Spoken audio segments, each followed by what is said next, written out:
कहते हैं ना, काम पड़ने पर आज का मानव गधे को भी बाप बना लेता है। ये किसी ने जो कहावत कही है ना, ये झूठी थोड़ी कही है। जिसने भी ये जो बात कही है वो कहीं ना कहीं सोच समझ करके बात कही है, और वही हो रहा है। सच्चा पिता घर में भूखा पड़ा है और बेटा जा रहा है सर्दियों में कंबल बांटने। घर का पिता कह रहा है, बेटा मेरी चरण पादुका टूट गई, एक वर्ष से तुमने दिलाई नहीं। मैंने ठेका लिया है क्या? छोटे से कहो जाकर।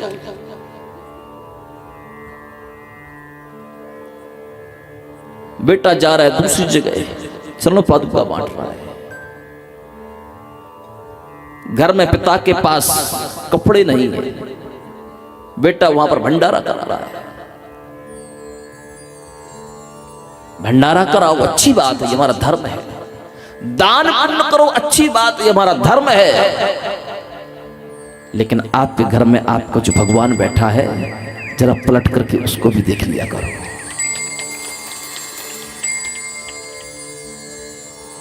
जब पलट करके जब उस भगवान को देखोगे ना, तो वो भगवान भी कहेगा, बेटा मेरे पास तो है, थोड़ा सा घर के बाहर निकल करके देख, शायद कोई मिल जाए, उसको भी दे देना।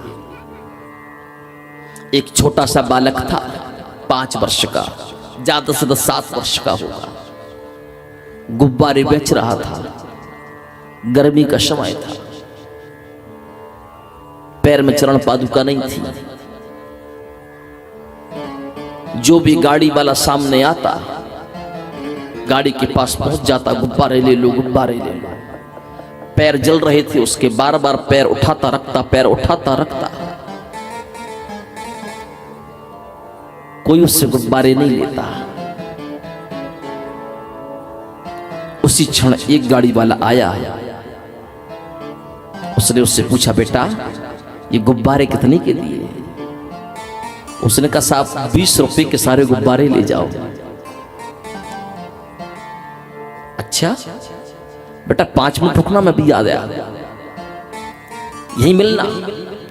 वो गया दुकान पर, वहां से एक जोड़ी उसके नाक की चरण पादुका लेकर के आया।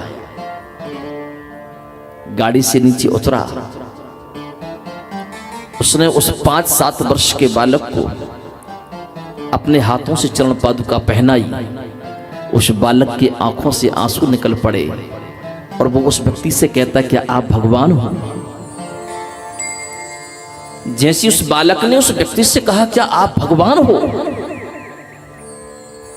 वो व्यक्ति ऊपर की ओर देखने लगा बालक की तरफ। नहीं बेटा, मैं भगवान नहीं, मैं तो इंसान हूं। बालक कहता, नहीं आप भगवान हो। बोले नहीं भगवान नहीं, मैं इंसान हूं। बोले नहीं, मैंने कल शाम को ही भगवान जी के मंदिर जाकर कहा था, गर्मी में पैर बहुत जलते हैं, मुझे जूते दिलवा दो, मुझे चरण पादुका दिलवा दो। कल शाम को ही मंदिर में बोल के आया था, और आज मुझे आप चरण पादुका लेकर आ गए। आप मुझसे झूठ बोल रहे हो, आप भगवान हो। दुनिया के लिए आप कुछ भी हो सकते हो, पर मेरे लिए तुम भगवान हो।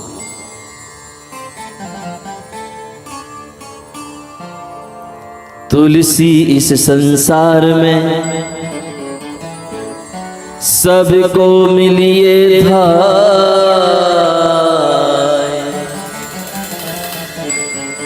ना जाने किस भेष में नारायण मिल जा।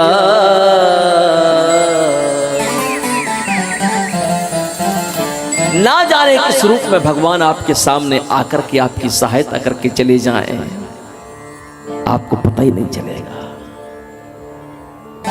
इसलिए शब्द का अभिवादन करो, तर्क वितर्क करना बंद करिए, सेवा का भाव हृदय में रखिए, भगवान का नाम मुख में रखिए और अपने कर्म की गति पर चलते रहिए। जब धर्म और कर्म जब दोनों का मिलन होगा ना, वो महान पथ बन जाएगा। धर्म से कर्म को ऊर्जा मिलती है, जिस प्रकार भोजन से शरीर को ऊर्जा मिलती है, उसी प्रकार हमारे धर्म से हमारे कर्म को ऊर्जा मिलती है।